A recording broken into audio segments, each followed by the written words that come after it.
Bonjour à tous et bienvenue à la forge. Comme vous le savez, quand on forge, il est essentiel d'avoir une enclume comme celle que j'ai en dessous.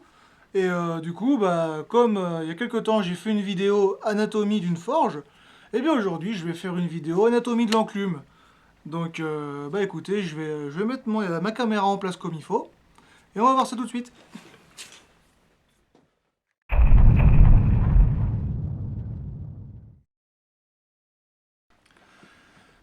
Et du coup, voici la bête dans son ensemble. Il s'agit d'une enclume de 50 kilos que j'ai récupérée dans un vide-grenier. J'ai eu beaucoup de chance de la trouver. Surtout dans cet état-là parce elle est vraiment très propre. Du coup, voilà, bon, elle était rouillée de partout. J'ai dû la nettoyer. Mais bon, ça, c'est qu'un détail. Donc, du coup, voici la bête dans son ensemble. Alors maintenant, écoutez, je vais petit à petit zoomer sur chaque partie. Et puis, on va voir ça ensemble. Donc, du coup, c'est parti.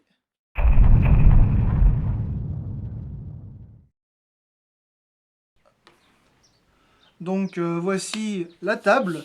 Donc, c'est là où le principal du travail se fait. La partie lisse et plate de l'enclume. Donc voilà, ça s'appelle la table. C'est là où tout se passe. Donc là, les coins sont aussi très importants. Les avoir, là j'ai de la chance, ils sont encore relativement francs et propres.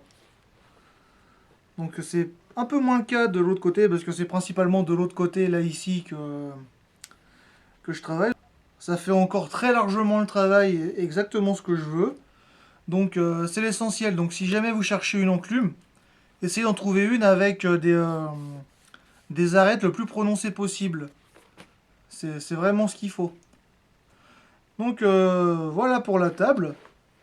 Bon aussi il faut qu'elle soit le plus lisse possible, hein, bien évidemment, parce que si elle est trouée de partout, forcément, ça, vous n'allez pas avoir des pièces propres. Enfin bref, du coup maintenant on va passer à la prochaine partie. Maintenant qu'on est sur la table, on va parler de cette petite bête là. Donc je vais régler la caméra et on en reparle.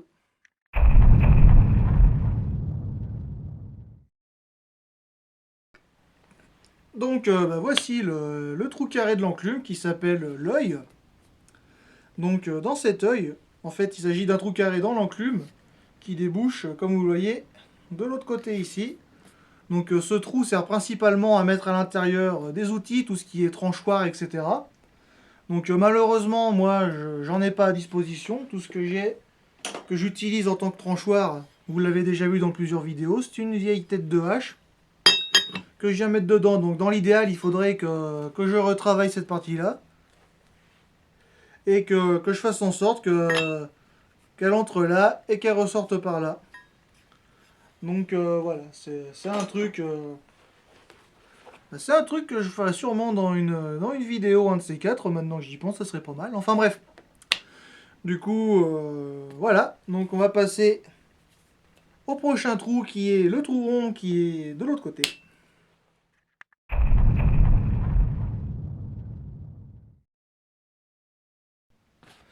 Donc voici l'autre trou qu'il y a sur l'enclume. Donc celui-ci, j'ai pas trouvé de nom particulier en français. Tout ce que je sais, c'est qu'en anglais, c'est le trou, the Pritchett Hole. Donc moi, je vais l'appeler le trou de Pritchett, hein. Je sais pas du tout qui c'est Pritchett. Enfin bref, du coup, ce trou sert notamment quand on a, je sais pas moi, un burin. Et pour le décoincer, on tape et voilà, ça passe à l'intérieur comme ça. Et voilà, donc ce trou sert à ça. Et aussi quand on fait des clous, on a notre outil là, la cloutière. Le clou qui passe à l'intérieur. Et on peut taper la tête de notre clou sans problème pendant que le reste du clou est à l'intérieur du trou. Donc c'est l'une des utilisations de ce genre de choses. Et je sais que toutes les enclumes ne sont pas équipées de ça. Mais voilà, donc si jamais vous trouvez une enclume qui en a un, c'est toujours un plus, c'est toujours pratique d'avoir ça. Voilà, donc maintenant on va passer à la suite, on va passer aux bigornes.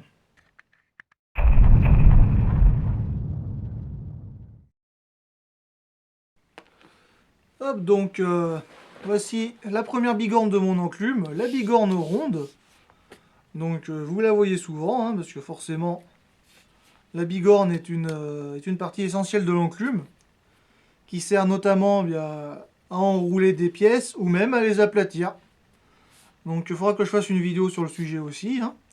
Donc voilà, la bigorne, vraiment partie importante. Donc celle-là, c'est la bigorne ronde.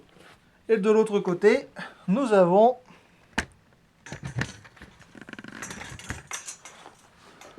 la bigorne carrée. Hop là. Hop voilà. Donc la bigorne carrée peut servir à faire des trous dans ce genre-là. Donc ça c'est quelque chose que j'ai fait il y a très longtemps, hein. C'était un entraînement. Mais du coup, une fois de plus, bah, ça sera le sujet d'une vidéo plus tard, hein. Donc, donc voilà, donc là depuis le début de la vidéo, j'ai déjà donné les pistes pour pas mal de vidéos à venir. Donc si jamais il y a des sujets qui vous intéressent plus que d'autres, n'hésitez pas à me le dire en commentaire, hein. Mais voilà, donc la bigorne carrée. On a vu l'essentiel de l'enclume. Mais il reste encore une autre partie importante. Il s'agit bien évidemment du corps et du pied.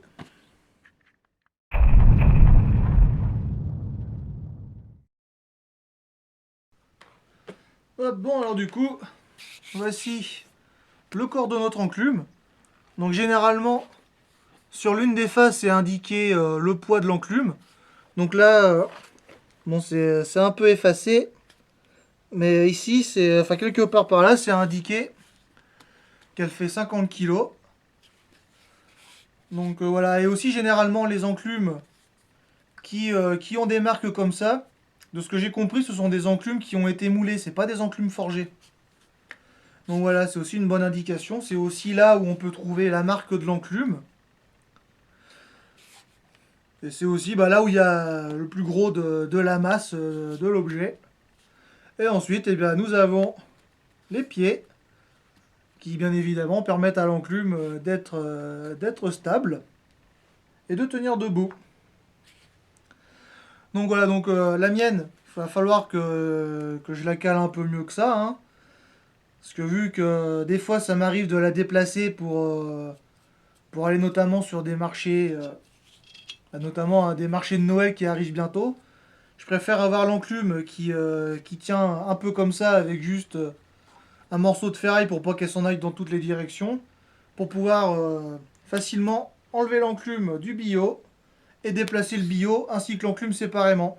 Parce que bon, avec l'enclume qui fait déjà 50 kg et puis le billot qui en fait je sais pas combien, surtout que ça c'est de l'érable. Enfin voilà quoi, je suis pas un surhomme non plus, hein. Enfin bref, du coup, j'allais dire que j'ai fini, mais un autre détail important d'une enclume, c'est ce sur quoi elle tient, le billot.